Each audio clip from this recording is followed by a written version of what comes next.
Hello and welcome to Amazing China. I'm Roseanne Lake.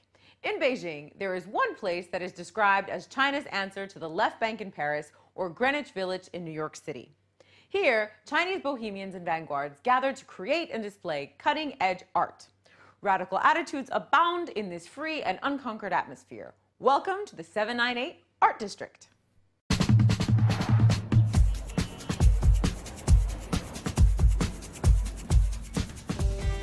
A unique and spiritual homeland for the most creative minds in China, the 798 Art District is where the wildest artistic ideas become a reality. Once an enormous compound of communist factories, the space is now a wonderland for the Chinese avant-garde who have turned an industrial graveyard into an artistic paradise. How? Let's find out.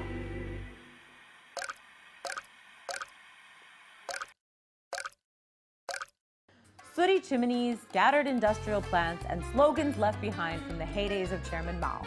Yes, this is Beijing's 798 Art District. Located in the Chaoyang district of northeast Beijing, this spacious art zone is now the biggest and most world-renowned arts area in China. And as you may have guessed, 798 means much more than just a three-digit number. It is the sum of efforts of China's boldest artistic personalities. The woman we're about to meet is just one example. As the executive manager of the Tokyo Gallery in 798, Madame Wang Ying has hosted several impressive art exhibitions and has cultivated her own very personal relationship with this booming art district. 然后我呢是在2006年的时候回到北京。 I came back to 798 in 2006. Previously, I'd been involved in the art gallery business for 9 years in Japan. When I arrived here, I found there were various art organizations and artists gathering here in 798. But I also noticed that despite the booming development of this art zone, the general Chinese art market was not growing as fast or as maturely. Most Chinese people still thought it was a luxury to buy or just attend an art event organized by a gallery. So I left in 2008 and stayed abroad for 3 years. When I came back here last year, I discovered that the art market in Beijing had greatly evolved. Many collectors at the age of 30 or 40 had emerged. The market became more dynamic, which in turn acted as a catalyst for the rapid development of this art area. As Madame Wang says, the 798 Art District has developed very quickly. This artistic haven was once a bustling compound for the state's pre-reform military industries.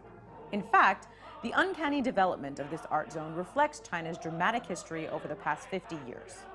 These buildings were designed and built by the experts of the former German Democratic Republic in the 1950s. The factory compound began production in 1957. As Beijing's economy developed after Chairman Deng Xiaoping's reforms, the initial mission of the 798 district became passé, and the industrial area quickly became desolate. Businesses faltered and evacuated, leaving empty factory shells behind.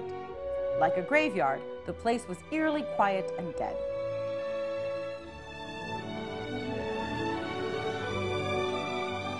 Coincidentally, the leaders of Beijing's contemporary artistic community were looking for a new home.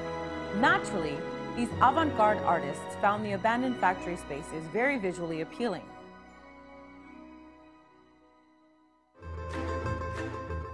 Around 2002, an amazing reincarnation process began as artist studios began to cheerily trickle in like daisies over graves.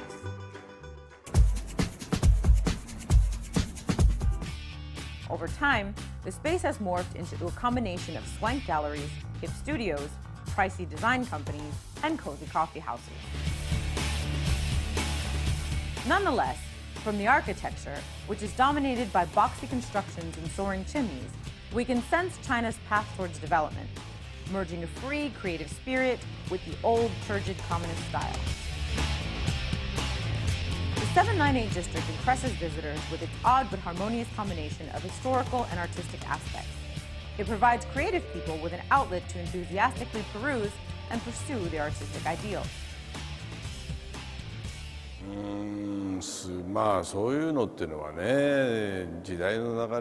The 798 Art Zone is very hard to define. As a world-renowned artistic gathering place, the mere existence of 798 Art District is already a remarkable phenomenon. But generally, I'd like to rate it a 5 out of 10. I hope galleries of a higher quality will move into the area. By higher quality, I mean galleries that can be run without the sole purpose of making money, so they can foster the arts.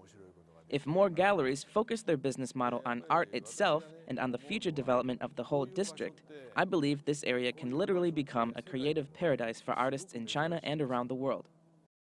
Yes, this is 798. Here, art is alive and emergent, with artists living and working in spaces that unceremoniously sync the past and the present. China's artists have injected new purpose into an area of Beijing, resurrecting the ghosts of the past while spreading the seeds of present-day innovation.